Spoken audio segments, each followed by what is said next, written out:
Welcome to the 2022 Planetary Health Annual Meeting at Harvard University.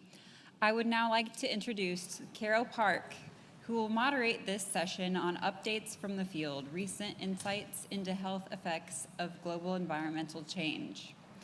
Caro Park, through the Fulbright and Wexler Scholarship in Public Policy, received a Master of Philosophy in Medicine at the University of Melbourne, specifically focusing on how vulnerable populations respond to climate-influenced food insecurity. She continues this work as a PhD candidate back at Harvard. You can learn more about our moderators and speakers on the annual meeting website. Welcome, Caro. Thank you.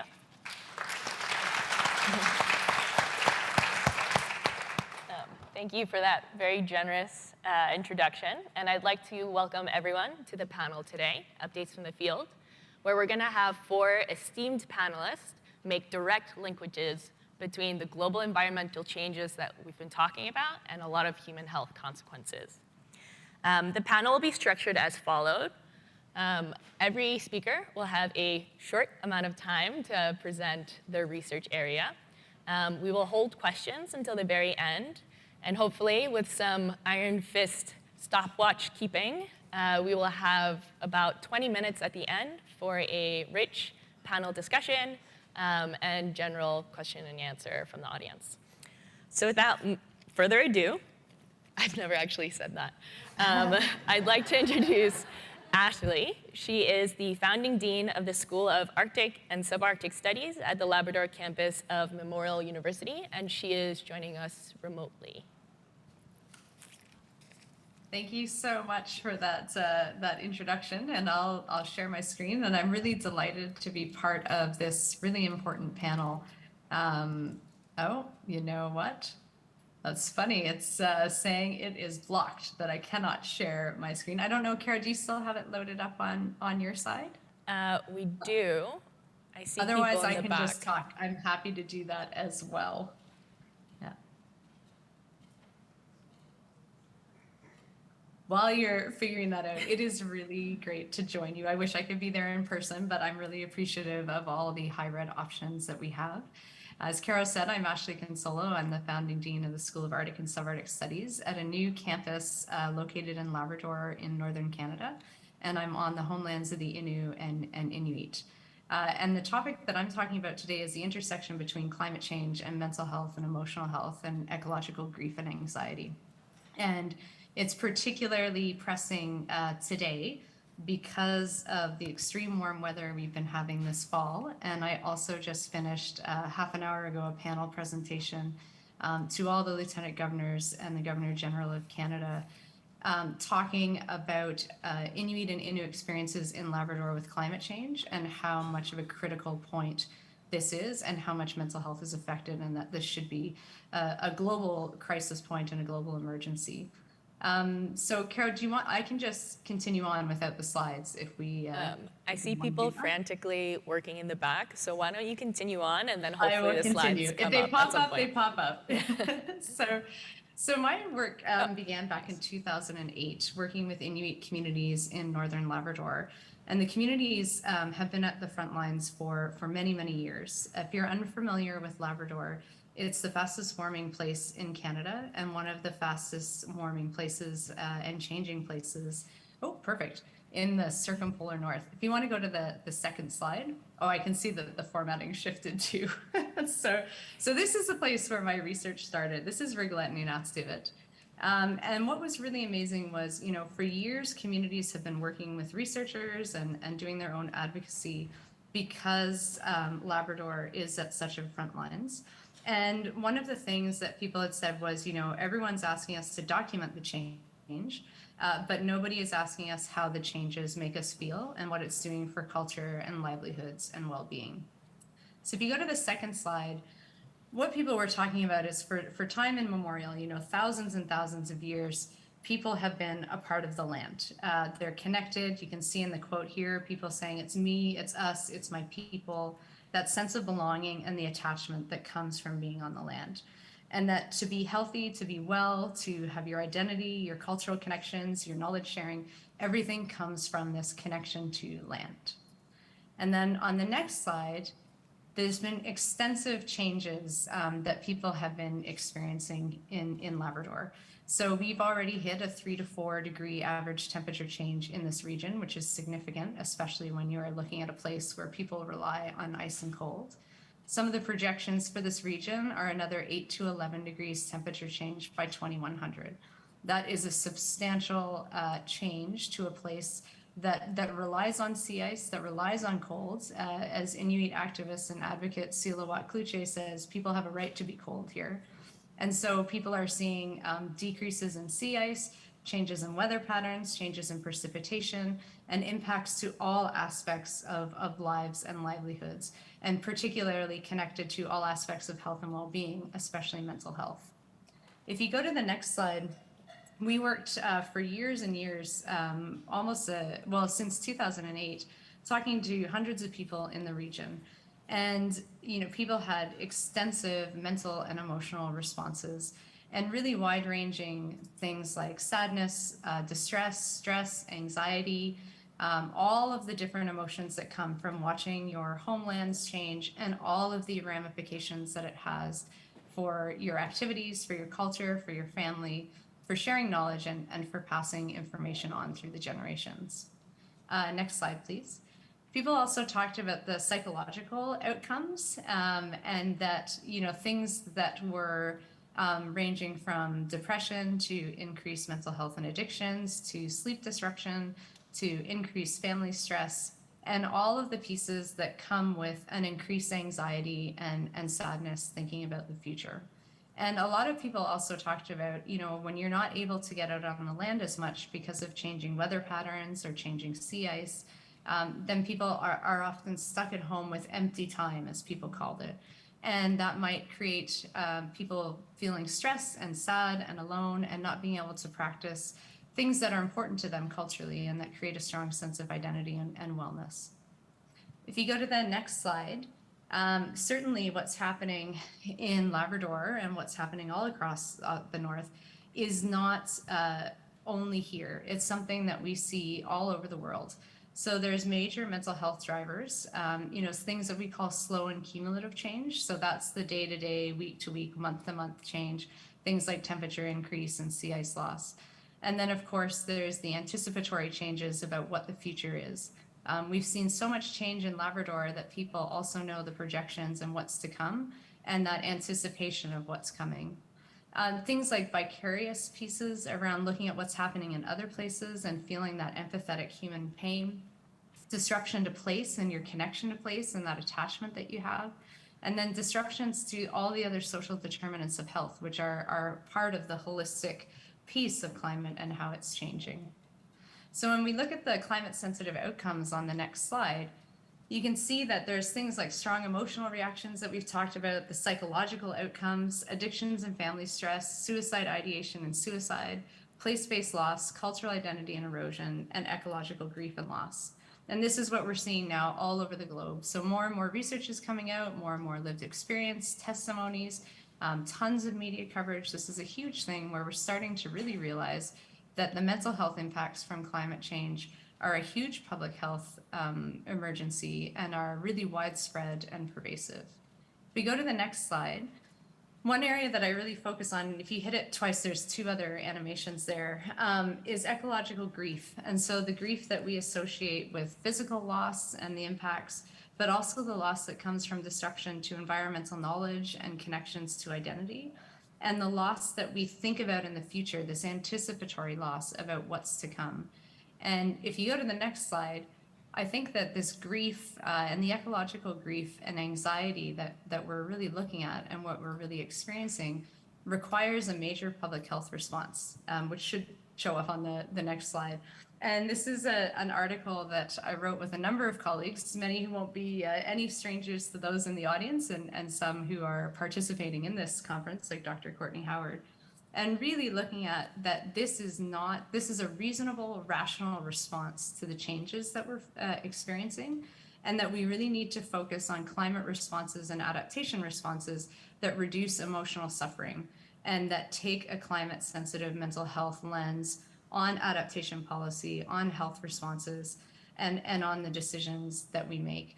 And that it is really something that requires a holistic approach, and that we have these accessible and safe spaces to explore the emotional reactions, but we also need the political will, and we need the research, we need all hands on deck with this, because the climate change and mental health pieces and the ecological grief and anxiety are only continuing and will continue to be an important part of how we understand the climate crisis.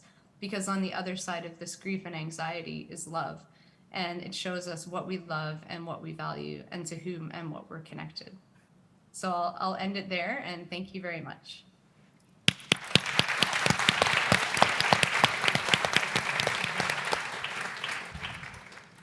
Thank you, Ashlee. That was also so perfectly timed. Makes my job so much easier. Next up, Matt is a research scientist in the Department of Environmental Health, based right here, Harvard T.H. Chan School of Public Health. Hello, everyone. Can you hear me? Okay, great. It's great to be here. I feel honored to be part of this panel and to be part of this conference with so many terrific attendees and participants, so thank you. Okay, great.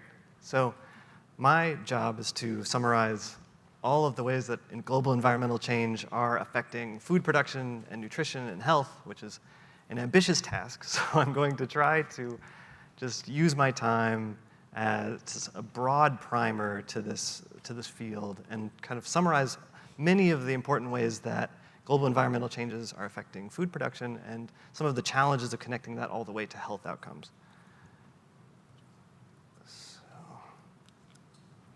So there are a host of ways that we are, as humans, changing the global environment that affect food production.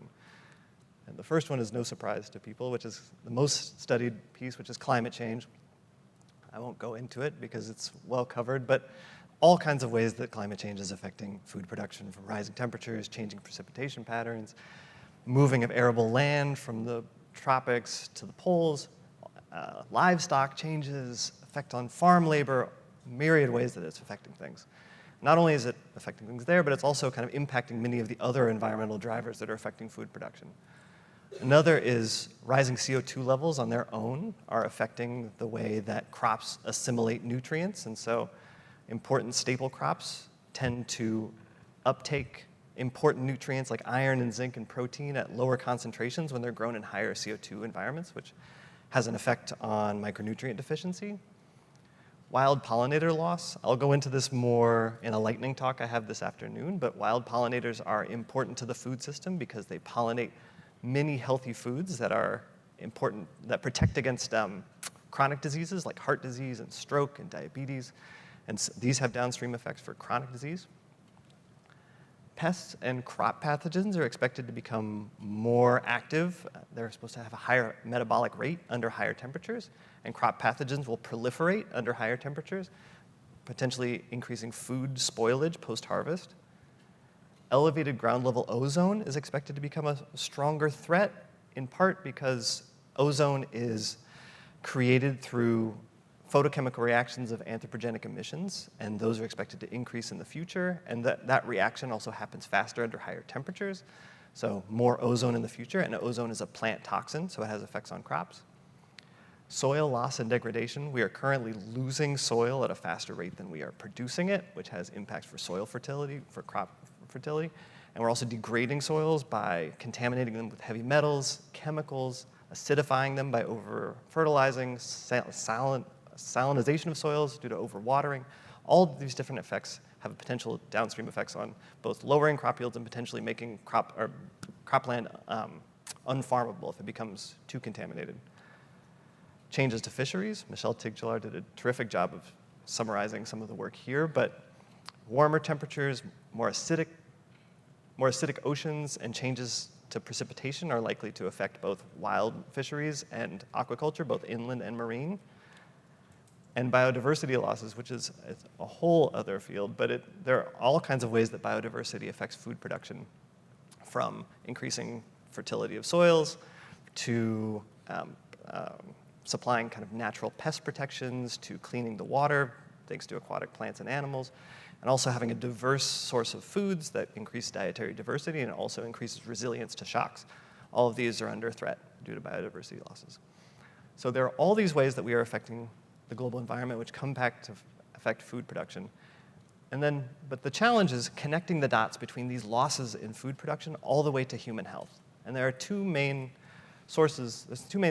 parts to this challenge, I think. So one is that connecting our problem, which is a stressor, to our outcome, which is human health outcomes, has many interceding steps. So the first is that you connect your stressor to food availability. This is where most studies that look at these kinds of things stop, which is that they look at how a stressor might affect yields or increase spoilage of crops or make a supply of a food more scarce.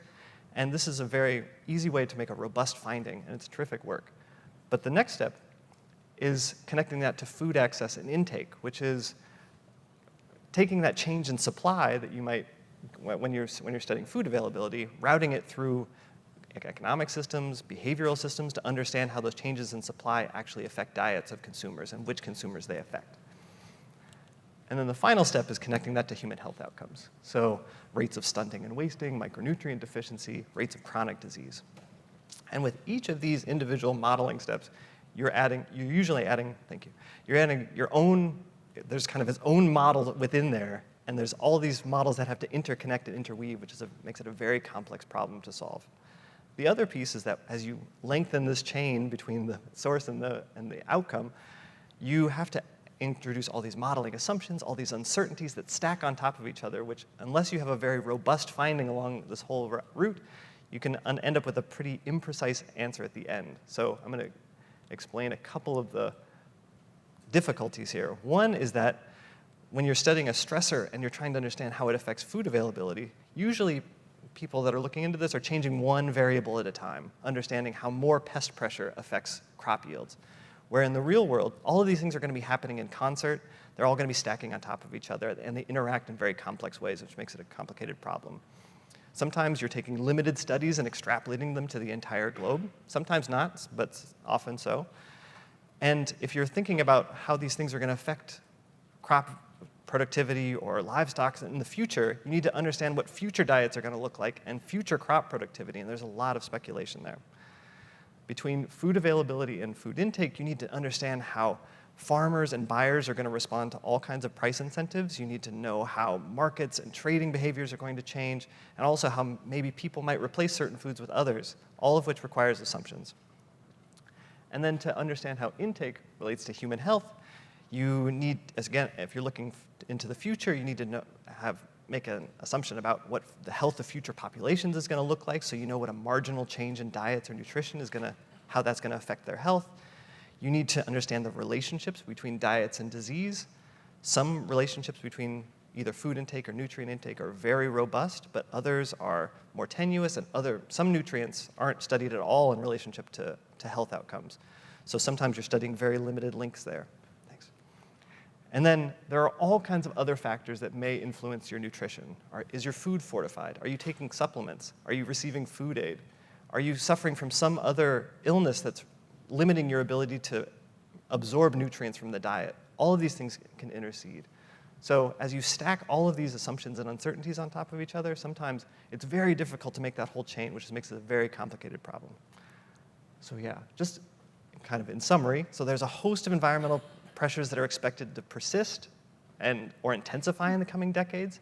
Most are going to adversely affect food production, access, or quality. Lost food could harm human health by restricting necessary calories and shift diets away from diverse and nutritious food sources, or it could lower the nutritional quality of foods. And these could impact health in all kinds of ways. But making that connection between environment and health via diet is achieved with several kind of models that are interwoven, and each of them have their own limitations. So thank you very much.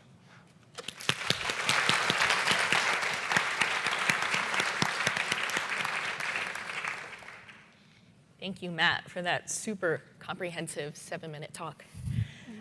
Next up, we have Raina, who is a Cornell Atkinson Scholar and professor in the Department of Public and Ecosystem Health at the College of Veterinary Medicine at Cornell University, and she is joining us remotely.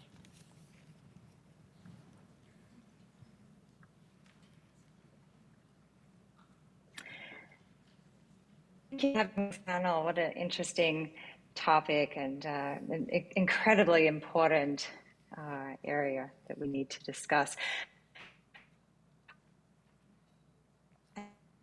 I'm going to be talking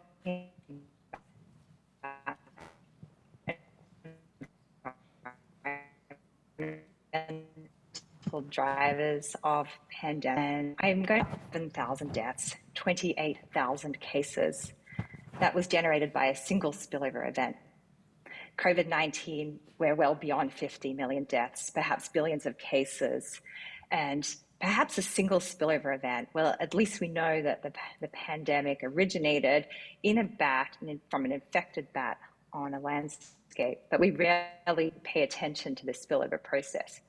So spillover is quite a complicated process. It's a hierarchical series of things have to happen for a pathogen to be able to get from an animal into a human.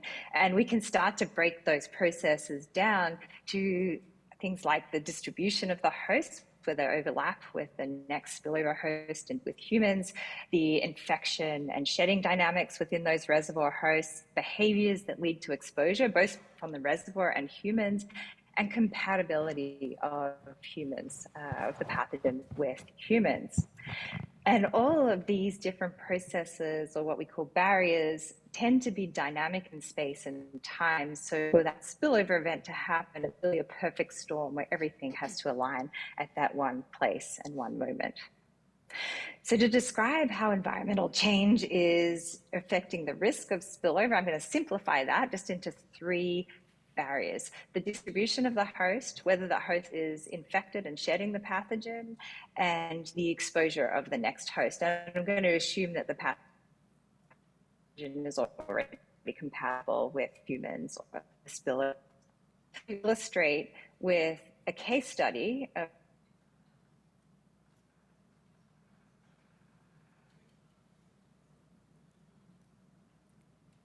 Have we lost Raina?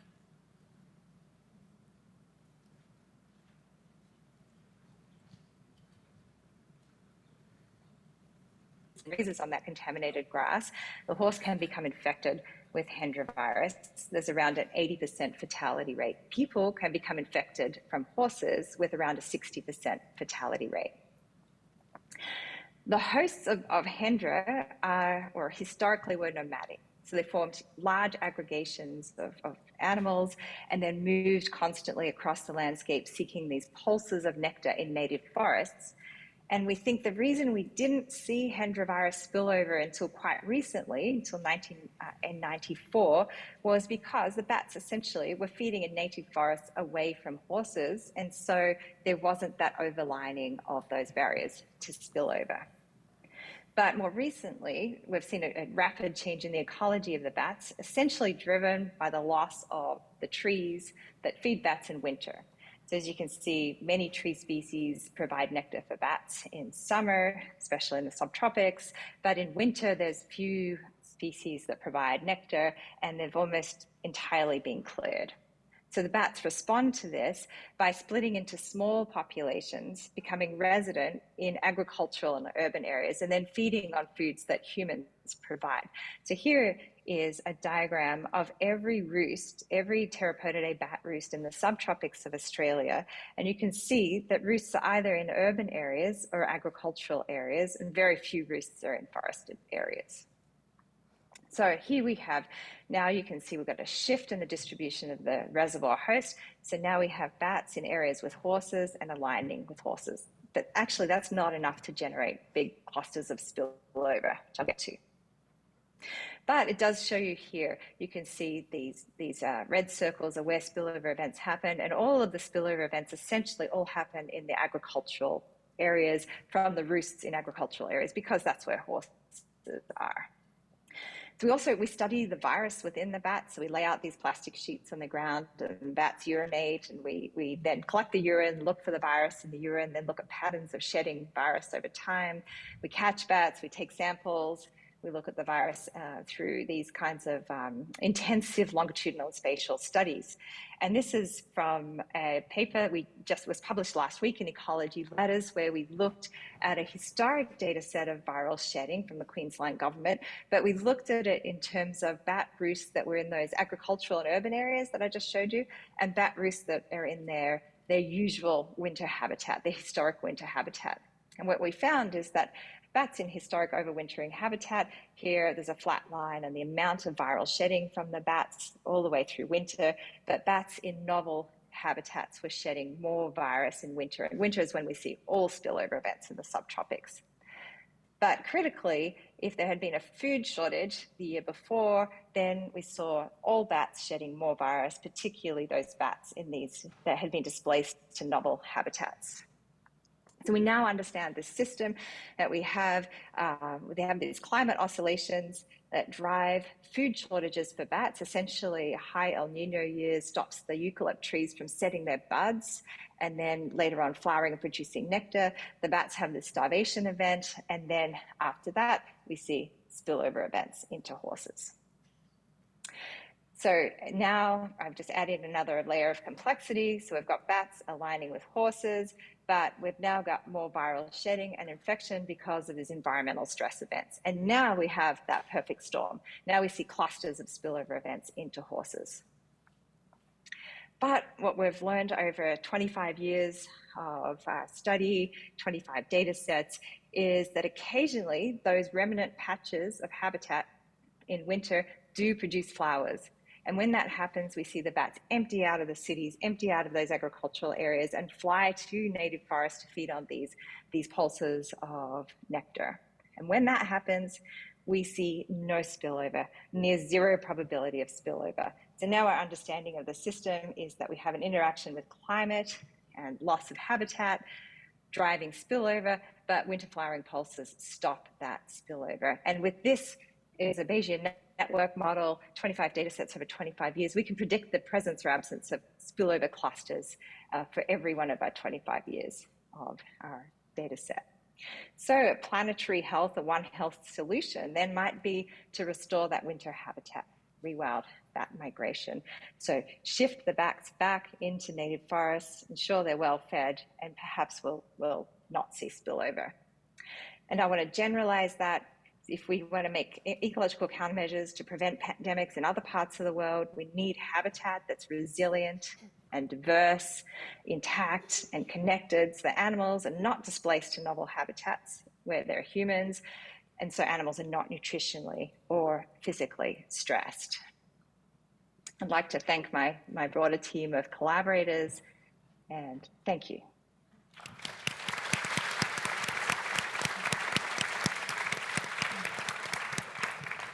Great, thank you, Raina. And last but not least, I would like to introduce Sonia. She is a visiting professor of practice at Johns Hopkins Bloomberg School of Health. Most recently, she was the director of the California Department of Health. All right, so we're going to protect the planet. I'm actually coming at this from a different direction. I'm going to start from the people and move back to talk about the planet, complementing these two really fascinating presentations that we just had this morning. So I'm going to talk about non-communicable diseases. So non-communicable diseases, chronic diseases, are the leading causes of death in the United States and also globally. I bring this up because I want to really emphasize that if we want to include conversations about human health in these larger planetary conversations, we have to recognize that these are the diseases that are really killing people, and it needs to be incorporated into this conversation. So this slide right here shows chronic diseases trending over time from 2015 to 2020. And you'll see that 7 of the top 10 causes of death in the United States are due to chronic diseases. Fully 4 in 10 adults have at least one chronic disease in the United States. 6 in 10 have 2 or more. So in public health departments, where I've spent the last 20 or so years of my career, in chronic disease in particular, there's been a really large shift to really think about systems change to address and prevent chronic diseases. So historically, we used to spend a lot of time at the top of this intervention here, this sort of pyramid. This is Dr. Tom Frieden, who's the former director of the CDC, introduced this sort of model for thinking about where to invest our resources. And historically, we spent a lot of time in clinical interventions and in counseling and education. But these have the lowest impact on population health and actually cost the most amount of resources. So if we're really going to move to improve the health of populations from a chronic disease perspective, there's been more and more emphasis on how we change the context. How do we really focus on the bottom part of that pyramid? So for example, to be physically active, one of the introductions might be creating bike lanes so that people are riding to work. So to increase fruits and vegetable intake, let's think about the system in our urban areas and introduce urban farmers markets so it becomes easier for people to access fruits and vegetables. And for example, if we want to reduce soda intake, then rather than just tell people to drink less soda, let's create and introduce drinking fountains in schools and in other places so that people have easy access. Let's change the environment to make the healthy choice the easy choice. Each of these concurrently have additional benefits when we think about planetary health. And this is, I think, where the magic really occurs from bringing these two conversations together. So to be physically active, to introduce bike lanes means that we engage in active transport. Less cars on the road, less pollution, less greenhouse gases. Increasing fruits and vegetables intake through farmers markets means buying locally. Buying locally means less investment in transportation of getting fruits and vegetables to other places, and plant-forward diets become more commonly adopted, or can be more commonly adopted. And then finally, when we think about replacing soda with water, drinking fountains reduce the use of bottles and other containers that, again, improve. So these co-benefits, I think, are something that we talk about. But there's huge opportunity if we really integrate it fully into the conversations around the co-benefits or reducing chronic diseases. The flip side of that is when it comes to water, food, and heat, just for example, the disadvantages or the degradation to our planetary environment has co-harms when it comes to chronic disease. So for example, when we talk about heat, this is New York City. This is the heat vulnerability index. This shows where people have higher risk for death from heat stress. I bring this up because I think it's important to recognize that the risk is not equally distributed. I know this is a conversation that we have a lot, but with respect to chronic diseases, these pockets that exist in largely low-income and communities of color are because those communities already are more vulnerable to the effects of heat than other communities. Chronic diseases, once again. This, I think, is fascinating. This is from the Lancet Countdown report that just was released 3 days ago. This is the first time that I've seen an indicator that really integrates both the conversation around heat with the conversation around physical activity. These things are intricately linked, but we talk about them as if they're separate issues. And I think for the first time here, we have them demonstrated to be related. So what the report showed was that, and I did the reanalysis here for the United States, is that since the early time of the 1990s, compared with today, everybody in the United States, there's a 1.28 hours increase per person per day compared with the 1991 to 2000 baseline of having heat stress due to just light outdoor physical activity. Now imagine that over time, like how many fewer bicycles will be ridden to work, and how many fewer people will be walking instead of driving. Threats to water security. These are events that we talk about all the time, right? So Flint, Michigan, and here in Mississippi, a community of 150,000 people, 83% black. They've been for 40 days with boil orders, and they just had the governor extend the emergency order. Drinking water systems are essential. And again, as I talked about for soda, if we tell people to drink water instead of soda, and your water is not safe, what is the long-term effect of that, even when this emergency order is over? PFAS, per and polyfluoroalkyl substances, these forever chemicals, distributed across our communities. This isn't something that will change overnight either. Again, threatening water, threatening increased health, and increasing the risk for chronic diseases as we change our diet according to safe water. Food insecurity, so really great. We just talked about the food system itself. Increased food insecurity increases the probability of chronic health conditions. So it's not just about hunger, it's also about long-term health conditions. So when we address this failing food system that we have, we also address chronic diseases. Again, we've got more allies in this effort. So in concluding, I just want to talk about a few areas where there's great opportunity, I think, to interject this conversation about planetary health. I just mentioned the report from the Lancet Countdown on Climate Health. Once again, look at that and the indicators. Let's push for more indicators that really start to bring our communities together around climate and human health. The White House Conference on Hunger, Nutrition, and Health that just happened in September, page 35, the very last line, the very last piece of the strategy said increase research on climate and the environment. How can we talk about health and food systems without having a conversation about climate and sustainability? These are conversations we really need to push. And then finally, we really need to think about models, like very practical models that we use every day in our communities that integrate the conversation around planetary sustainability, climate, and health. And one example is the way we think about purchasing foods, what kinds of criteria we put around the kinds of foods that we purchase by government that serve our communities, but also serve our planet at large. So with that, and I think it's 7 minutes, I'll pass it along. The dot.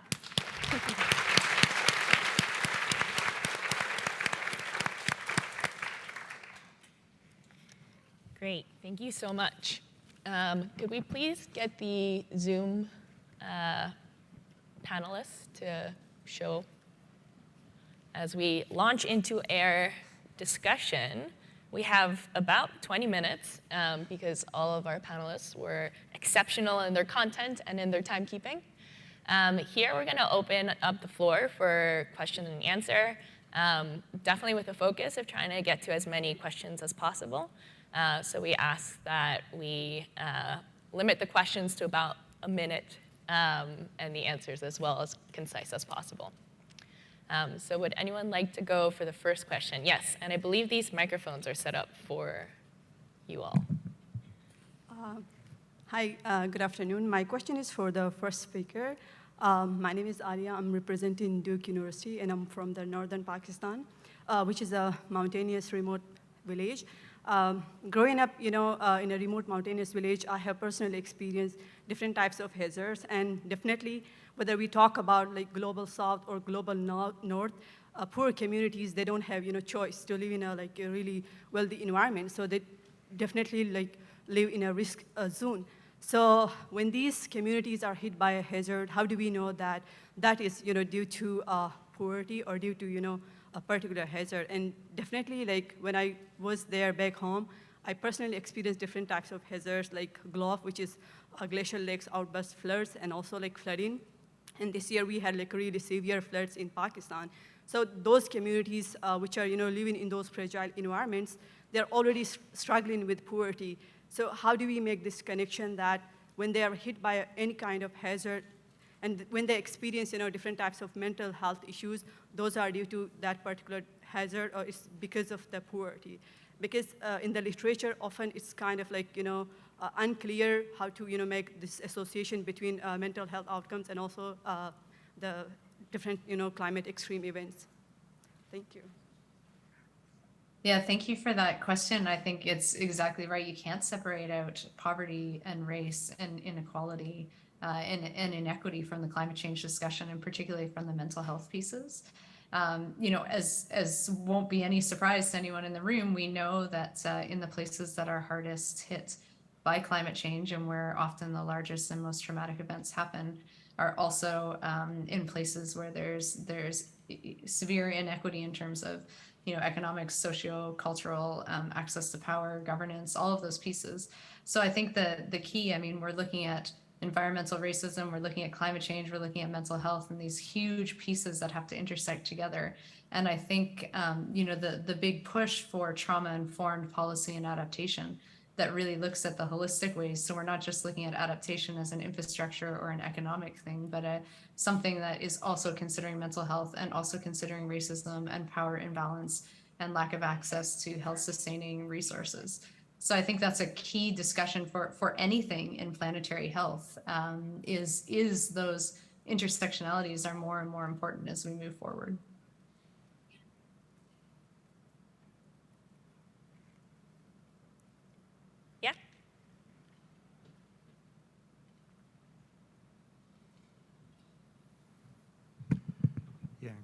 Chris Waltzer, Wildlife Conservation Society. Thanks very much to all the panelists for the great session.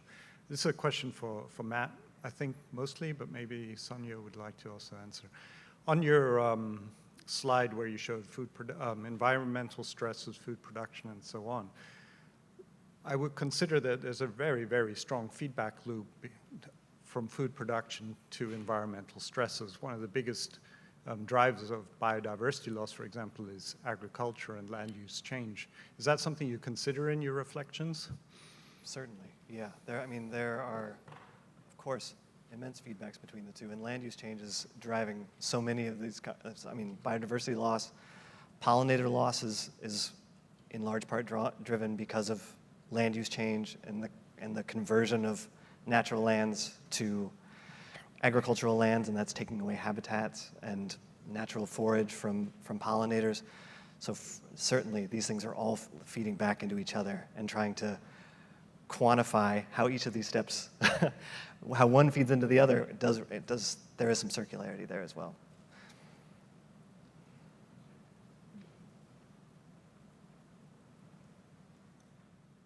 I encourage people to also just line up at the mics whenever the inspiration hits you. Inspiration hit me. Nicole Redvers. Ashlee, this is for you. I hope you're doing well. Nice to see you up there. I got asked a question last month by an Italian reporter, and they said, is eco-anxiety a privilege?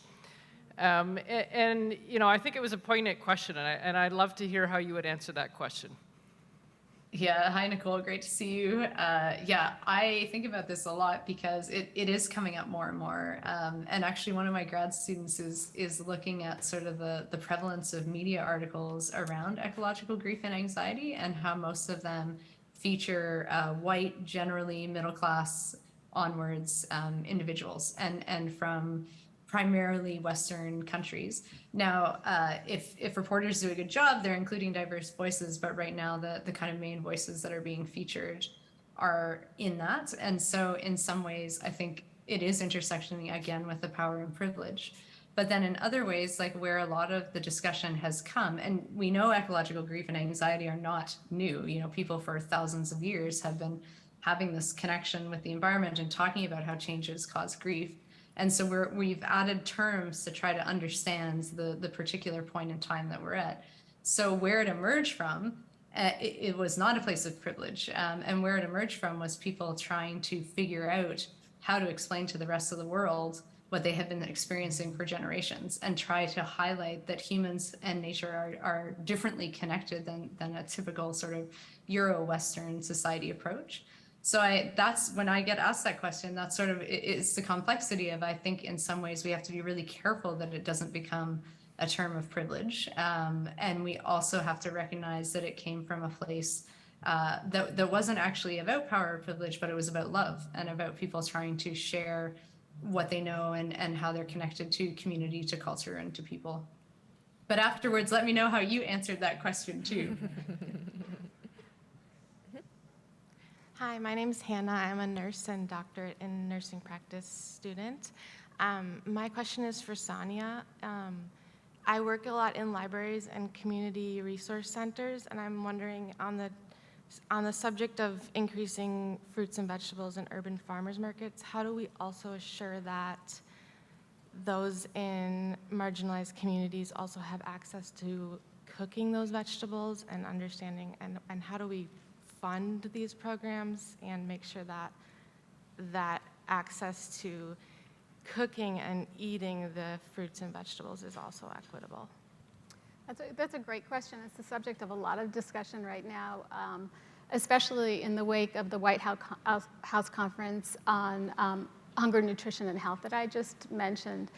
There are a lot of dollars available through SNAP-Ed, which is the Supplemental Nutrition Assistance Program in the United States, for example, that really focuses on just that. So it complements the conversation around farmers markets with also a recognition of the need for resources to make sure that people can not only buy the products, but also cook them and make delicious items from them. So this facilitated in two ways. One is not only giving additional dollars through programs like something called Health Bucks in New York City, where every dollar you spend in a farmer's market, it gets doubled. So you get more fruits and vegetables for your money. They also have cooking classes that occur there. And throughout every state, and you can get in touch with health departments across the state, they're using these resources to figure out how to channel dollars in to help support cooking skills in our communities.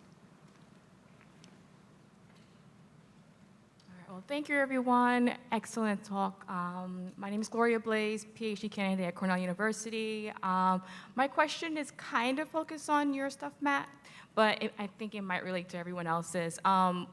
What advice do you have for trying to make these connections? I know one of the things that my work and my, I guess, committee's work is trying to develop assessment tools for monitoring these complex relationships. For example, trying to monitor how agroforestry contributes to food, nutrition, and food security, and also the feedback loops. But it's very complex. I mean, trying to capture something, an assessment tool that might be very context specific. I guess my overall question is, what advice do you and the rest of the panel have for trying to develop these assessment tools that should encompass everything, but we can't really encompass everything? And that's pretty much it. Thank you.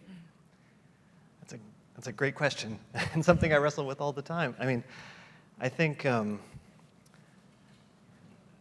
yeah, if I were to offer advice, I think it would be as much as you can, do as best as you can to capture that complexity and communicate it all, because trying to boil it down and cut out the complexity often gives a misleading picture at the end sometimes. So it is a complex story. Things do intersect, and trying to do the best job you can of trying to incorporate as much of that in there as possible and communicate that as effectively as possible, I think is important.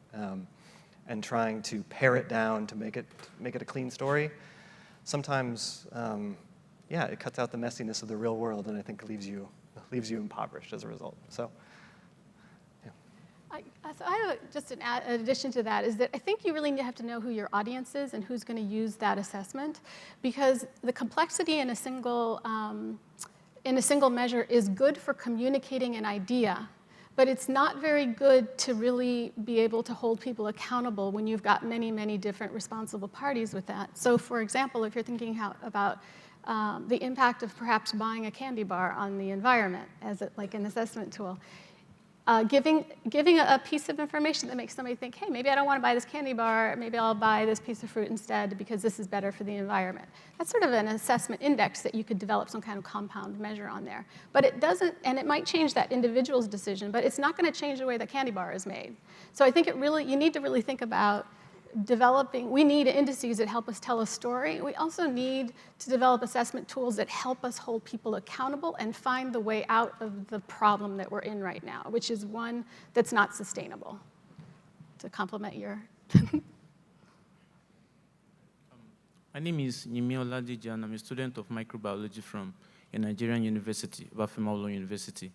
Thank you, Raina, Plowright, for that presentation on infectious disease, epidemiology, and planetary health. One of your recommendations is that we should ensure that bats and maybe perhaps other wildlife are restricted to their natural habitats, because when they shift from their natural habitat to human habitats, there is a higher tendency that they shed their viruses, and these viruses in turn affect humans. So my question is, what are the recommendations you have? What are the practical ways you could recommend for areas or locations where there is disruption of natural habitat of this wildlife?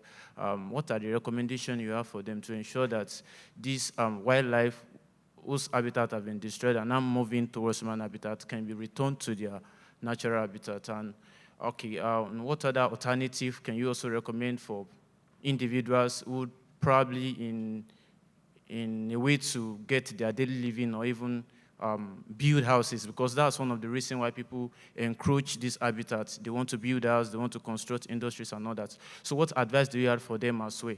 Perhaps you want to make them to see the greater harm they cause than the immediate advantage they get from that. So I just want to ask that, what other advice do you have for them as well to ensure that they stop doing this? Thank you very much. Thank you for that excellent question. I mean, this is really what I think a big part of pandemic prevention is focused on right now. What are practical ways that we could meaningfully reduce the risk of spillover?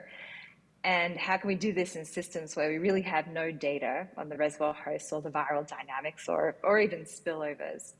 And often in systems, as you just described, where there's a diffuse connection between reservoir hosts and humans. So in many parts of the world, bats and humans live in proximity. For example, in Bangladesh, where we have a field program, all the forests were lost a couple of hundred years ago, and almost every bat population in Bangladesh is associated with the human community. So I think it's really, really challenging, but there are some simple rules. And one is to be able to ensure animals always have food to eat, especially at times of year where there are lots of demands on the energetics. So that's usually during pregnancy and lactation, and also during times of year where there are food bottlenecks. So for example, in the subtropical Australian system, we know there isn't much food available in winter, and so we can focus on ensuring that winter habitat is available. But in general, if you have complex, diverse, connected, reasonably intact systems, there'll be food, there'll be enough space and food so animals can move across the landscape without having to encroach into human areas and without having to get nutritionally or physiologically stressed to the point where they're shedding huge amounts of virus. And I think we need to come up with very specific, tractable recommendations in different contexts so that we could start to implement these on the ground as part of the One Health or planetary health, part of the workforce, part of surveillance, part of our whole approach to reducing pandemic risk. Hi, my name's Susan Prescott. I'm a paediatrician, immunologist, and developmental biologist. Lovely to see you, Ashlee. My question, or comment rather, is in response to Sonia's talk about non-communicable diseases. Obviously, so many of these have their origins in early life, and I really always try and inject into the conversation the importance of taking a developmental perspective, a transgenerational perspective, whether it's about food, whether it's about emotional environments early in life. And I just think it's so important that we add that dimension to the conversation. I'd just be interested for all of you to comment if you're interested in how we can make sure that we have this transgenerational perspective at front of mind. And it is this next generation that we're really wanting to steward for the future and to inspire in them hope, but also that sense of desire to take over this challenge from us and listen to their voices in the conversation. Thank you. I'll say, I think you brought up a couple issues. One is sort of our strategic approach to it, but I think the other that we haven't talked about is why it's so important to articulate very clearly these values in all of the work that we do, because in doing so, we're attracting our next generation of a workforce that sees their values laden in our work, which is why I think in public health, it is so critical that we are very intentional about integrating this conversation into every space that we're in, not just in environmental health, not just in environmental justice, but in every single space, because that's the way we'll get a new public health workforce that thinks that, yeah, public health is important to me because they care about the health of my future, of my planet, and that's meaningful to me. And then, so that's sort of a workforce issue. And then the second piece of how do we make sure that our programs, and I'll just speak from chronic disease because that's what I presented on, but we can talk about this from mental health, maternal child health, et cetera, that it becomes a part of it. Chronic disease is the end product of a lifetime of experiences in every single climate, community, and it's highly influenced by culture and resources and determinations of power. So when we really talk about creating a healthier adult, we have to start with creating a healthier child, and that needs to be a part of all of our programming. So when we're talking about programming around chronic diseases, it needs to be about fruits and vegetables. It needs to be about fresh diets in children. So for example, expanding access to free school lunches, universal school lunches needs to be a priority when we're talking about growing healthy adults. We need to have healthy children. So that does absolutely need to be a part of it. We have time for probably one last question. No pressure. Thanks. My name is Anna Herforth. I'm here as a senior research associate in the School of Public Health. And my question is for you, Sonia, maybe building on what you were just saying. So your last point of your presentation was about school food procurement, and it seemed like a teaser for, I wanted to ask if you could say more on what institutions can do to promote food systems for healthy and sustainable diets and the whole system, and sort of related to what you were saying on how societies communicate values, I think very largely through what institutional food procurement looks like. Is it wrapped in plastic? Is it healthy? Where does it come from? Who's involved in making those choices? So I wondered if you could say more. Yeah, you've heard the statement, budgets are moral documents. Like where we spend our dollars really reflects our values. So when we talk about buying food, how we buy food reflects how valuable that food is to us and to the people that we feed it to. So when we talk about procurement, and procurement standards really just talking about purchasing requirements when you're purchasing food either by an institution or by a school system. In New York City, we introduced nutrition procurement standards in 2008. It was the first large government to introduce purchasing requirements for anywhere in city government that bought food. That food had to meet specific nutritional requirements. That wasn't just in schools. It was after school programs, senior centers, day camps. If you were serving food in a program, wherever, if you bought that food with government dollars, it had to meet nutritional requirements. Really interesting evolutions over time related to that now are other requirements that are being built into what we require when we buy food. So there's a program, for example, called Good Food Purchasing that's really a non-for-profit that's working with schools and other governments across the United States to see if they can broaden the criteria. So in addition to nutrition, other criteria in purchasing food is what is the environmental impact it has? Are we buying locally? What about the dignity of the workforce that's preparing the food that we're purchasing?